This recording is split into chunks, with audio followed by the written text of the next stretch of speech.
Salut la famille, bienvenue sur Alan Cars. Et aujourd'hui on se retrouve au même endroit que chaque début d'année. C'est là où je vous présente les projets de l'année qui va suivre, en fait, de l'année en cours. Et on va commencer par cette voiture là.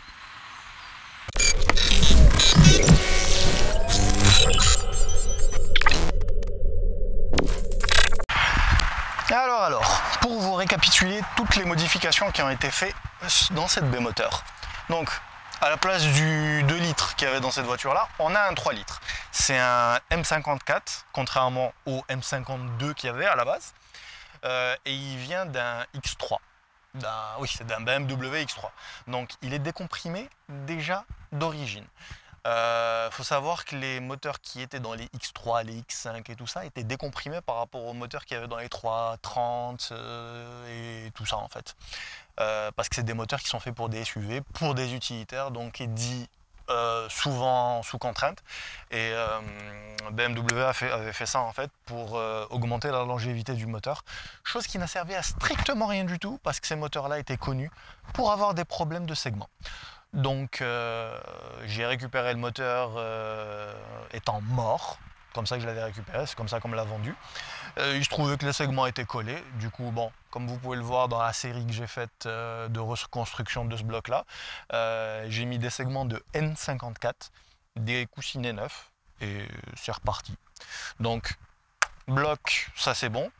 Les bobines d'allumage, il va falloir que je les change pour des bobines de DR8 parce que forcément elles chauffent. Et forcément, elles ne supportent pas le temps de charge que je leur demande de prendre. Donc ça, c'est une amélioration à faire. Le collecteur, comme je viens de vous le dire, il va falloir le changer et le fabriquer pour qu'il puisse digérer un peu plus de flux d'air, enfin beaucoup plus de flux d'air. Et par voie de conséquence, du coup, on va changer le papillon pour mettre un bon gros papillon pour pouvoir alimenter le moteur en air, parce que mine de rien, c'est un 3 litres. Et je ne sais pas encore, mais potentiellement changer les injecteurs, histoire qu'il y ait suffisamment de jus qui rentre proportionnellement à la nouvelle quantité d'air. De ce côté-là aussi, on a notre fameux GT35 3582. 3582 qui vient d'AliExpress et qui... Non, celui-là, il vient d'eBay. Mais bon, je pense que c'est la même chose. Du coup, ouais, il fonctionne. Rien de plus à dire, il fonctionne, pour l'instant ça marche bien. J'ai branché les canalisations de refroidissement de flotte, comme vous avez pu le voir sur la vidéo de l'installation. Ça marche sans plus, il crée son boost. J'ai une wastegate AliExpress qui, contrairement à ce que tout le monde m'a dit, fonctionne très très bien. Elle régule le boost nickel, donc ça de ce côté, j'ai pas à me plaindre. Le seul point d'amélioration que je pourrais faire, c'est au niveau du de l'échangeur, parce que j'utilise l'échangeur de la 330 XD ou CD ou D de l'époque, et clairement il chauffe trop. Donc il va falloir que je trouve un radiateur AliExpress ou une connerie du genre, histoire de pouvoir dissiper la chaleur d'admission. Mais à part ça, ça roule très très bien. Ah oui, n'oubliez pas, c'est une 4 roues motrices. Mais vous inquiétez pas, il n'y aura pas que de la BM. On va faire aussi de la Honda. Vous avez vu du coup sur la vidéo précédente qu'on a fait finalement le HEM avec le J1 et pas le C9. Et tout simplement parce que le C9, j'ai fait beaucoup de dégâts dessus. En gros, ce qui s'est passé sur le C9, c'est que j'ai cassé les manchons de cardan au niveau de la boîte. Ce qui fait que les roues avant n'étaient plus entraînées et il n'y avait que les roues arrière qui fonctionnaient. C'est-à-dire que j'ai fait le chemin retour pour rentrer dans mon parking en pure propulsion. C'est-à-dire que oui, là, le C9 tournait en pure propulsion vu que les roues avant, elles n'étaient pas entraînées. Donc, on va travailler sur ça aussi, on va travailler sur le C9, on va changer la boîte de le C9, on va renforcer le berceau arrière du différentiel de le C9 et on va fiabiliser en tout le châssis de le C9 pour pouvoir faire du circuit très prochainement. C'est une surprise.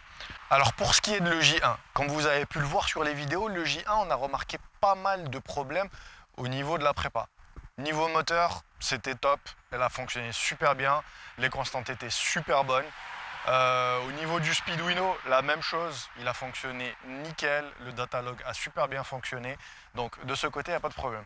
Le problème se posait plus au niveau du freinage, parce qu'au bout d'un tour et demi, 2 tours, il n'y avait plus du tout de freinage. Donc on va bosser principalement sur ça, on va bosser sur le freinage, on va essayer de mettre des gros freins, des gros étriers, peut-être faire la même chose que sur la E46 GTR, c'est-à-dire mettre des étriers Brembo, des 4 pistons. Je ne sais pas encore quelle configuration ça va prendre parce qu'il faudra forcément changer aussi les jantes, le setup de pneumatique et tout ça. Donc je ne sais pas quelle forme ça va prendre, mais en tout cas on va mettre des gros freins et on va pas faire les trucs habituels genre frein d'Integra 282 mm et tout ça parce que bon ça c'est trop classique et surtout que ça coûte très cher en ce moment de trouver des pièces compatible Honda Civic Integra. Du coup, on va faire un peu de recherche, on va faire un peu de Frankenstein, mais on va améliorer le freinage de l'EJ1. Et au niveau des modifications moteur aussi sur l'EJ1, on va installer des ITB. Effectivement, j'ai, comme vous pouvez le voir, récupéré un set d'ITB de Honda Fireblade. C'est des 44 mm par papillon et on en a 4. Donc avec ça, le moteur va clairement bien respirer. Je vous dis ça parce que même avec le papillon de 70 mm, j'ai remarqué que même à haut régime, j'avais de la dépression qui se formait au niveau du collecteur. Il y a une règle générale pour calibrer le diamètre d'un papillon, on va dire, c'est que quand on appuie pied au plancher, si on n'a pas exactement la pression atmosphérique au niveau de la map, quand on lit la sonde de pression atmosphérique, ben, ça veut dire qu'il y a une restriction. Et là, avec le papillon de 70 mm, quand on est en dessous de 5000 tours, c'est-à-dire aux environs du crossover du VTEC, tout va bien. J'ai la pression atmosphérique, tout va bien. Mais dès que le VTEC s'ouvre, même si c'est un VTEC simple arbre à cam, et ben, la pression dans le collecteur d'admission, elle finit par descendre jusqu'au rupteur et elle atteint 90 millibars au lieu de 100 millibars pour avoir la pression atmosphérique. Donc ça nous indique qu'on a encore une restriction au niveau du papillon ou au niveau des tubulures ou quelque part. Ce qui fait que ben, on va réduire la distance entre le papillon et la soupape et c'est comme ça qu'on va mettre des ITB. Et on va parler aussi du prélude, le prélude BB2. Ça fait longtemps qu'on ne l'a pas vu sur la chaîne et pour cause, c'est parce que j'étais en train de refaire le moteur et que la vidéo, elle est énorme. Elle va durer genre 3/4 d'heure. Donc techniquement, ça va être la prochaine vidéo qui va sortir après cette vidéo de présentation. Et vous allez voir en fait toutes les étapes nécessaires pour refaire un moteur entièrement de zéro. Et surtout, une vidéo qui vous montrera l'état du moteur après plus ou moins 2000 km de rodage. On va faire aussi une vidéo sur l'installation d'un Speeduino justement sur un H23 parce que la procédure est un peu différente par rapport au B16 ou au D16 mais c'est principalement la même chose. Du coup on va installer un Speeduino sur le H22 du Prélude et on va installer des coil and plug bien sûr de Audi R8 parce qu'elles coûtent pas cher et qu'elles font extrêmement bien le taf. Sur ce la famille, j'espère que vous avez aimé le programme que je vous ai concocté pour cette année. Si vous avez d'autres suggestions, lâchez-les en commentaire, ça fait toujours plaisir et ça fera des idées pour le futur. Si c'est la première fois que vous voyez des vidéos sur ma chaîne, ben, pensez à faire un tour sur la chaîne, il y a quelques trucs sympas à regarder. Et moi je vous laisse du coup, portez-vous bien la famille et à la prochaine vidéo. Allez, salut!